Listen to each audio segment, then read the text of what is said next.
All right, guys, this is the video lesson for 5.3, linear or nonlinear functions. Notice how up here in the title, in linear, line is capitalized. That's because a linear function will be a straight line, okay? And so that's why we have line bolded. All right. So let's talk about how I know if it's linear or nonlinear. Now, you guys, this is different than a function and a non-function. We're talking about just functions now. So all the ones, if you look back to your 5.1 notes, we're talking about all of the ones that were in this middle column. And now we want to separate those between linear and nonlinear. So it looks sort of like this, watch. So at first we had this relation, right? And we weren't sure if it was a function or not. So we took this relation and we sorted them between functions.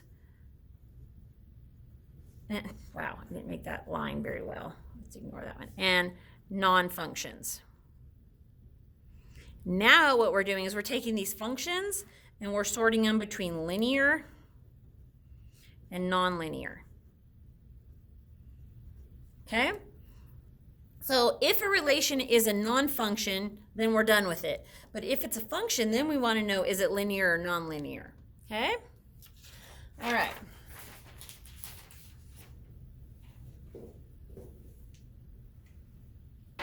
Okay, so let's talk about these. So these ones we're talking about are all functions. It's just that now we want to know if they're linear or not. So let's talk about graphs. Graphs seem to be the easiest ones because you can tell if they're a straight line right away or not. So the graphed line will be, the graph will be a straight line.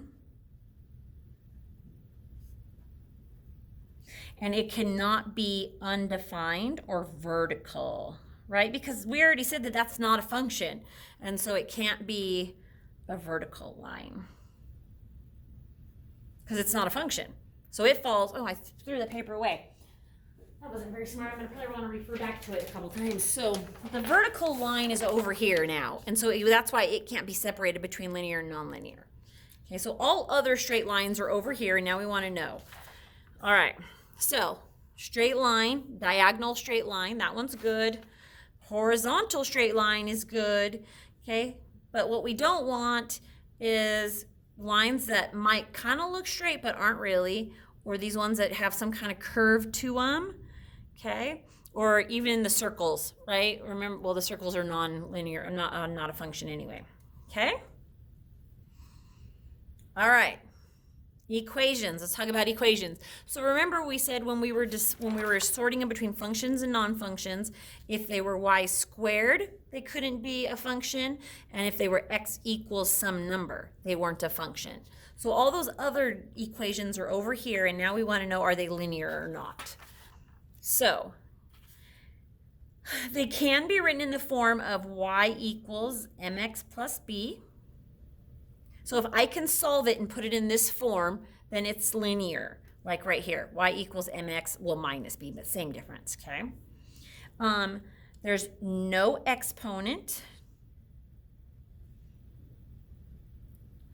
No exponent is attached to either variable. We already know that y squared, it's not even a function. Okay, but now those ones that had x squared or x to the third, now those ones fall under nonlinear functions. So if you had y equals x squared, it's a function, but now it's a nonlinear function, meaning it's not a straight line. Okay, it's gonna look something like this one right here. That's an x squared one, okay? X cannot be at the bottom of a fraction. So something like this is not a linear function. Okay, it's not going to be a straight line. So ones that you can have, y equals mx plus b, so that one's good. This one's good. This is a non-proportional. This is proportional. And then, something like y equals 3, that vertical or that horizontal straight line, that one's good. Would look something like that one right there. Okay? So the difference between function and linear and nonlinear functions. All right, let's talk about tables. So they must show a constant rate of change. So remember, when we were separating them between functions and non-functions, all we looked for was that they didn't have x's repeating themselves. So now that we figured out which ones don't have x repeating, now we need to sort them between linear and nonlinear. And the way we do that, first of all, is to make sure they have a constant rate of change, meaning it's proportional, okay? The other thing is that the x values change by the same amount each time, and the y values change by the same amount each time. That's what makes them a constant rate of change. Oops, sorry, that's not even on my thing. There you go. Okay, so it must be constant. X values change by the same amount, y values change by the same amount. So if I come over here, I can see that from 6 to 12, I added 6. From 12 to 18, I added 6 again. And from 18 to 24, I added 6. Now that so far is constant, but I also have to make sure my x's are constant. It can't just be just the y's. So 0 to 2, I added 2. 2 to 4, I added 2 again. And then from 4 to 6, I added 2. So this rate of change, or its slope, is 6 over 2, or if I was to simplify that, 3.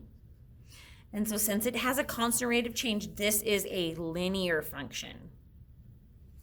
Now look down here. From 4 to 5, I added 1. From 5 to 6, I added 1. So far it's a constant rate of change. So from 44 to 52, I added 6, 850. And then from 50 to 61, again, I added 850. And so that's a constant rate of change. Its rate of change, or its slope, is 850 over 1, or just 850. Okay, so these ones are linear functions. Okay, so now let's talk about what nonlinear functions look like. Again, your x's aren't repeating. Okay, so it's a function for sure, but these ones are going to be nonlinear, and you'll see why. So from 6 to 12, I added 6. From 12 to 19, I added 7, and from 19 to 27, I added 8. Now, this might look constant because it's 6, 7, 8, but it's got to be the same number over and over again. It can't be like a pattern, okay? Now, if I look over here, these add by 2 every time. So this one's constant, but this one's not, and so this one doesn't have a constant rate of change, so it's non-linear, okay? Now let's talk about this one. This one adds 1 and then adds 1 again. So far those look like a constant rate of change. Looks like it could be linear because we're adding 1 every time. Down here though, I add 10, but then I only add 6. Okay? So this one, these two, even though one of the x values are the same amount each time, the y's aren't, and so it's not a constant rate of change, so it's non-linear. It's still a function, just a non-linear function, okay? Now on the next page, it's a sort, and so if you weren't here in class, wow, that line should not be way down there, it should be way up there. That's silly. You should have gotten this, and then it needs to be cut and sorted between, first of all, sort them between function and non-function, so like we did in 5.1. And then once you get all the function ones sorted out, glue the non-functions down here, but then take the function ones and sort them between linear and non-linear, okay? If you have any questions, just come see me, and I'll kind of help you through, but so like, for example, this one right here, this one is automatically not a function because it's a vertical line, so it would come down here. It doesn't need to be sorted between these. And just so you know, that line right there was just supposed to be up here like this, just to kind of keep the heading separate. There's no reason to have 4 boxes there, so just ignore that line, okay? All right, that is all. Thanks, guys.